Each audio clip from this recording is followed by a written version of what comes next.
ఎరిగించరా నువ్వు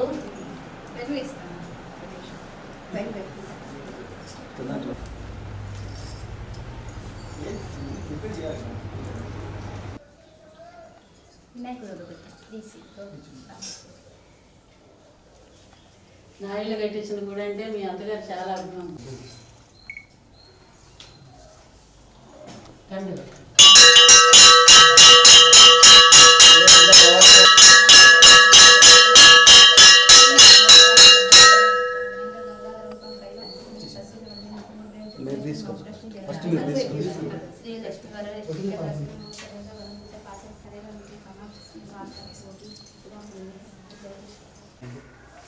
మేడం ఇటు ఈ ఫోన్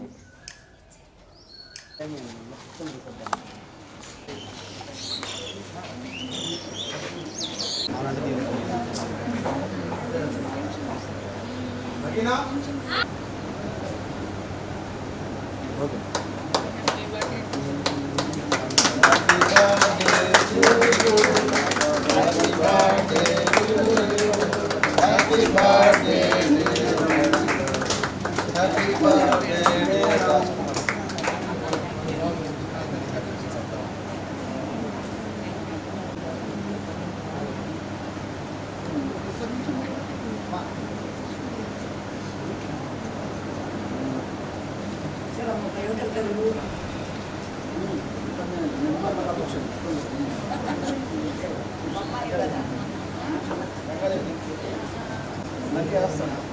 రండి ఐదు కూడా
పుట్టినరోజు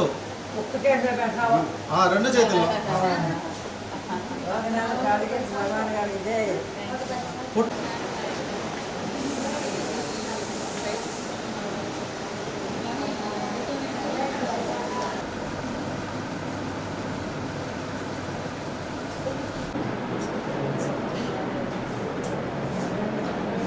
ఈరోజు ఇంతమంది సంతానం లేని వారికి నేను చేయగలిగాను అంటే నా వెనకాల నడిపించేది మేడం చెప్పు. నేను వర్క్ చేస్తాను, మేడం చదివి నాకు చెప్తారు ఈ పాయింట్లో ఈ పేషెంట్కి ఇక్కడ సమస్య ఉంది, దాన్ని మీరు సరి చేసుకోవాల్సిన అవసరం ఉంది అని. సో అలా ప్రతి ఒక్క పేషెంట్ గురించి ఇద్దరు డిస్కస్ చేసుకొని కలిసి ఈ యొక్క ఎంతోమంది వేల మంది సంతానం లేని వారికి సంతానం అందించగలిగారు. కాబట్టి మేడం గారికి అందరూ ఒకసారి విషెస్ చెప్తూ కేక్ కట్ చేయాలి.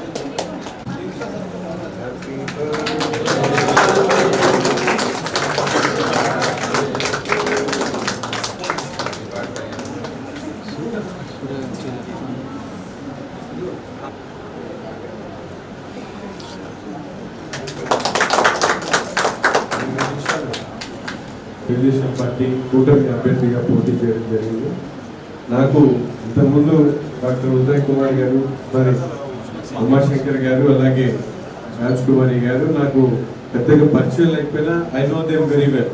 ఎందుకంటే డాక్టర్స్గా మంచి రెప్యూటెడ్ ఫ్యామిలీగా అందరు నాకు తెలిసినప్పటికీ కూడా మొన్న ఎలక్షన్స్లో నాతో పాటు ఎలక్షన్స్లో పనిచేసిన తర్వాత నాకు ఒక ఫ్యామిలీ ఫీలింగ్ వచ్చింది. ఇక్కడికి వచ్చినప్పుడు ప్రతిసారి కూడా డాక్టర్ గారితో మాట్లాడినటువంటి ప్రతి ఒక్కసారి కూడా, ఎందుకంటే వాళ్ళు హోల్ హార్టెడ్గా వర్క్లోనే కాదు మిగతా విషయాలు కూడా సలహాలు ఇవ్వడం దగ్గర నుండి మేమందరం కూడా గెలవబోతున్నామని ప్రతి విషయంలో కూడా వాళ్ళు నాకు చాలా అండదండగా ఉంటూ అన్ని విషయాల్లో మోస్ట్లీ మా అరుణమ్మ గారు మేడం గారు అయితే అసలు రోడ్డు మీద ఒక రోజు ధర్నా జరుగుతూ ఉంది, నేను రోడ్డు మీద ఉన్నా, వెళ్తే నడి రోడ్డు మీద బండి ఆపి నన్ను బయటకు పిలిపించి అక్కడ కోర్టు దగ్గర ఏదో ధర్నా జరుగుతుంది.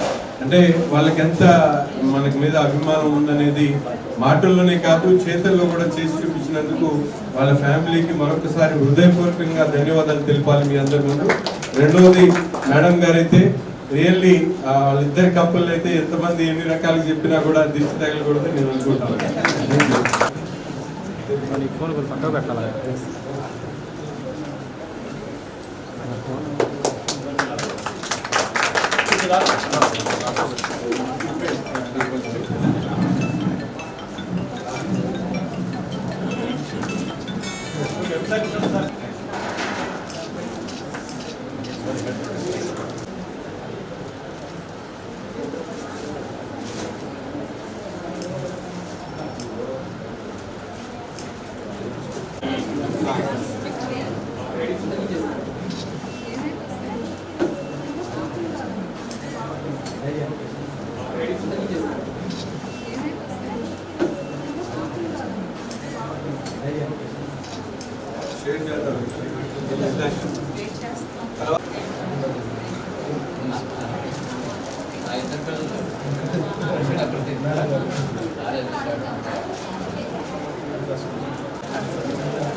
ఇవాళ అహల్య నర్సింగ్ హోమ్లో ఇక్కడున్న స్టాఫ్, మెడికల్ రిప్రజెంటేటివ్స్, తర్వాత ఇవాళ అటెండ్ అయిన పేషెంట్స్, వీళ్ళందరూ లేడీస్తో ఇవాళ నా బర్త్డే సెలబ్రేట్ చేసుకోవటం చాలా సంతోషంగా అనిపించింది. ఇవాళ ఇంకా సంతోషంగా అనిపించింది, నజీర్ అహ్మద్ గారు కూడా వచ్చారు. ఆయన ఒక ఫ్యామిలీ మెంబర్గా ఉన్నారు. ఇవాళ కేక్ కటింగ్ కూడా బాగా జరిగింది. ఇవాళ మెయిన్గా ఈ సందర్భంగా ఇన్ఫర్టిలిటీ ట్రీట్మెంట్స్లో ఒక అడ్వాన్స్ ట్రీట్మెంట్ తీసుకుంటున్నాం. అది గ్రీన్ ఫర్టిలిటీ. అంటే గ్రీన్ ఫర్టిలిటీ అంటే తక్కువ మెడిసిన్స్తో న్యాచురల్ కన్సెప్షన్ని హెల్ప్ చేయటం. ఇది గ్రీన్ ఫర్టిలిటీ అనేది ఇవాళ నుంచి స్టార్ట్ చేస్తున్నాం. దీన్ని కొంచెం గట్టిగా కంటిన్యూ చేస్తాం. రాబోయే గవర్నమెంట్తో కలిసి ఉమెన్ లేడీస్కి సంబంధంగా వాళ్ళ యొక్క అభివృద్ధి, వాళ్ళ యొక్క భద్రత కోసం ఎప్పుడు మేమందరం కలిసి పనిచేయాలని డెసిషన్ తీసుకున్నాం. సో అందరికీ చాలా హ్యాపీగా ఇవాళ అందరం సెలబ్రేట్ చేసాం. థ్యాంక్ యూ అమ్మా.